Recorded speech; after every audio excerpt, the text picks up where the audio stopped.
First, we should derive the equation for torque and then potential energy. So this SL is the bar magnet. Its pole strength is small m and magnetic length is 2L. Placed in the uniform magnetic field B at an angle theta. Theta is the angle between magnet and the magnetic field. When the magnet is placed in the uniform magnetic field, then that north pole is acted upon by the force F is equal to small m into B, same as the direction of magnetic field. And south pole is also acted upon by the same magnetic force F is equal to m into B, but in opposite direction. So these two F and F are the two equal and unlike parallel forces. When the equal and unlike parallel forces acting on the magnet placed in the uniform magnetic field, then there is a net to torque acts, but net force becomes zero. Due to this forces equal and unlike parallel forces, that torque is acted upon by this, or this magnet is rotates. This rotational effect of the magnet is called a torque or nothing but moment of the couple. ಹೌದಾ? ಯಾವುದೇ ಒಂದು body ಮೇಲೆ ಎರಡು equal and unlike parallel forces ಕೂಡ ಆಗ್ತಾದಾಗ ಆ body rotate ಆಗುತ್ತೆ, ಆ rotational ಎಫೆಕ್ಟ್ಗೆ torque ಅಂತ ಕರೀತೀವಿ. ಇದೇ ತರ ಇಕ್ವೇಶನ್ ಅನ್ನ ಎಲೆಕ್ಟ್ರೋಸ್ಟ್ಯಾಟಿಕ್ಸ್ ಅಲ್ಲಿ ನೀವು tau is equal to E P sine theta derive ಮಾಡಿದ್ದೀರಾ. ಜೊತೆಗೆ W is equal to E P into cos theta 1 minus cos theta 2 equation ಅನ್ನು ಸಹಿತ ಡಿರೈವ್ ಮಾಡಿದ್ದೀರಾ. ಸೇಮ್ ಅದಕ್ಕೆ ಕಂಪೇರ್ ಮಾಡಿ ನೀವು ಸ್ಟಡಿ ಮಾಡಿ ಅದನ್ನು ನೆನ್ಪಿಟ್ಕೋಬಹುದು, ಇದನ್ನು ನೆನ್ಪಿಟ್ಕೋಬಹುದು. ಓಕೆ, ಸೊ ಈಗ ಟಾರ್ಕ್ ಅಂದ magnet placed in the uniform magnetic field is given by either force into perpendicular distance. ಇವೆರಡರಲ್ಲಿ ಯಾವ್ದಾದ್ರು ಒಂದು ಫೋರ್ಸ್ ಮತ್ತು ಅದೇ ಎರಡು ಫೋರ್ಸಸ್ ಮಧ್ಯೆ ಈ ಪರ್ಪೆಂಡಿಕ್ಯುಲರ್ ಡಿಸ್ಟೆನ್ಸ್ ಇಂದ ಮಲ್ಟಿಪ್ಲೈ ಮಾಡಿದ್ರೆ we get the torque. Tau equal to force on each pole is mb into perpendicular distance between these two forces is nc. Okay, ಹಾಗಾದ್ರೆ ಟ್ರಯಾಂಗಲ್ ಎಸ್ ಎನ್ ಸಿ ತಗೊಂಡು ಈ ಒಂದು N S C ಅಂತಕ್ಕಂಥ right angle triangle ತಗೊಂಡು ಆ ಒಂದು ಟ್ರಯಾಂಗಲ್ಗೆ sine theta trigonometric function apply ಮಾಡೋಣ. Sine theta is equal to opposite side is ಈ ಥೀಟಾಗೆ ಇದು ಥೀಟಾ ಆದರೆ ಇದು ಸೈಡ್ ಥೀಟಾ ಆಗುತ್ತೆ. ಈ ಥೀಟಾಗೆ opposite side N C and hypotenuse side is S N. ಹಾಗಾಗಿ N C sine theta equal to N C upon S N and distance between s and n is nothing but the magnetic length 2l.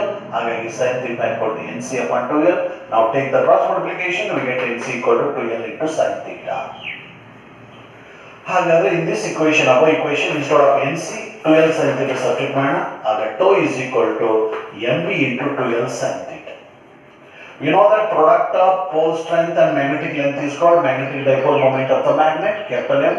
Here instead of small m into 2l capital M, substitute ಮಾಡಿದ್ರೆ tau equal to mb sin theta. M is the magnetic dipole moment of the magnet, B is the magnetic field, and theta is the angle between magnet and the magnetic field.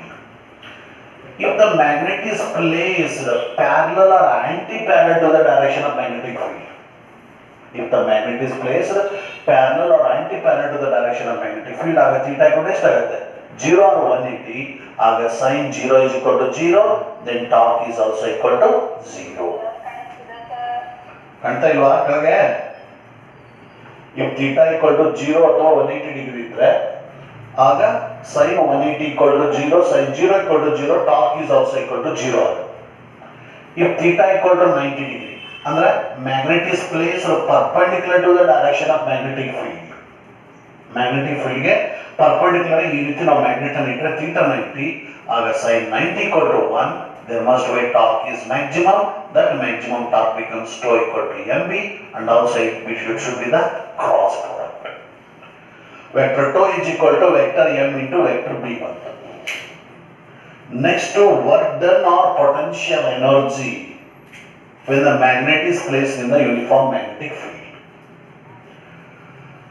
So, ಏನಮ್ಮ blur ಕಾಣುತ್ತಾ? ಮುಂದಕ್ಕೆ ತಂದು ಅದರ ಮುಂದಕ್ಕೆ move ಮಾಡಿ.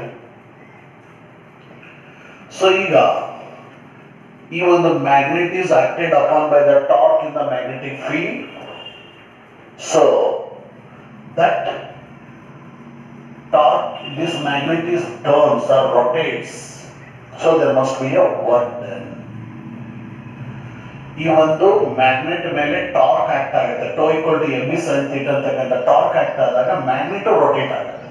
ಹಾಗಾದ್ರೆ magnet rotate ಆಗಿದೆ ಅಂದ್ರೆ there must be a rotational work done.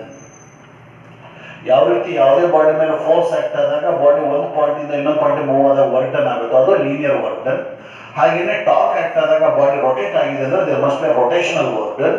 ಹಾಗಾದ್ರೆ rotational work done, small amount of rotational work done D W is equal to tau into D theta. ಅಂದ್ರೆ ಡಿ ಥೀಟಾ ಅಂತಕ್ಕಂಥ ಸ್ಮಾಲ್ ಆಂಗಲ್ ಅಲ್ಲಿ turn ಆಗಿದೆ by the torque ಇಂದ, ಆಗ small amount of work done D W is equal to tau into D theta. ಈಗ magnet theta 1 ಇಂದ theta 2 turn ಆದಾಗ ಎಷ್ಟು ಟೋಟಲ್ ವರ್ಕ್ ಡನ್ ಆಗಿದೆ ಅಂತ ಬೇಕು. ಅಂದ್ರೆ 30 to 60 ಡಿಗ್ರಿ ರೊಟೇಟ್ ಆದಾಗ, 10 to 20 ಡಿಗ್ರಿ ರೊಟೇಟ್ ಟರ್ನ್ ಆದಾಗ ಎಷ್ಟು ಟೋಟಲ್ ವರ್ಕ್ ಡನ್ ಆಗಿದೆ ಅಂತ ಬೇಕು. ಹಾಗಾಗಿ ಇದನ್ನ ಇಂಟಿಗ್ರೇಷನ್ ಮಾಡ್ತೀವಿ. W is equal to integration of D W with the limits theta 1 and theta 2. ಈಗ ಡಿ ಡಬ್ಲ್ಯೂ ಅಂದ್ರೆ ಗೊತ್ತಿದೆ, tau into D theta, substitute ಮಾಡಿದ್ವಿ, ಸೇಮ್ ಥಿಂಗ್ ಲಿಮಿಟ್ಸ್. ಟೋ ಅಂದ್ರೆ ಗೊತ್ತಿದೆ, M B sine theta. So ಇಲ್ಲಿ integration ಅನ್ನು sine theta apply ಮಾಡ್ತೀವಿ. So M B into integration of sine theta with the limits theta 1 and theta 2.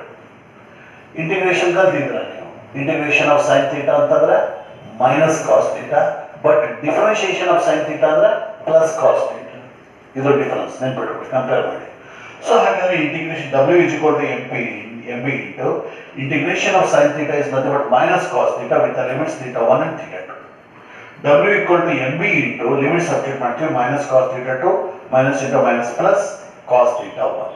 ಹಾಗಾಗಿ ಇಲ್ಲಿ total work done is nothing but the potential energy. ಆ potential energy symbol U ಅಂತ ಕೊಡ್ತೀವಿ. ಹಾಗಾಗಿ U is equal to M B into cos theta 1 minus cos theta 2.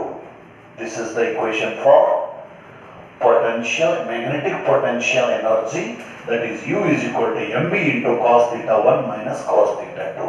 ಇಲ್ಲಿ capital M is the magnetic dipole moment, B is the magnetic field, theta 1 and theta 1 is initial angle and theta 2 is the final angle of the magnet in the uniform magnetic field.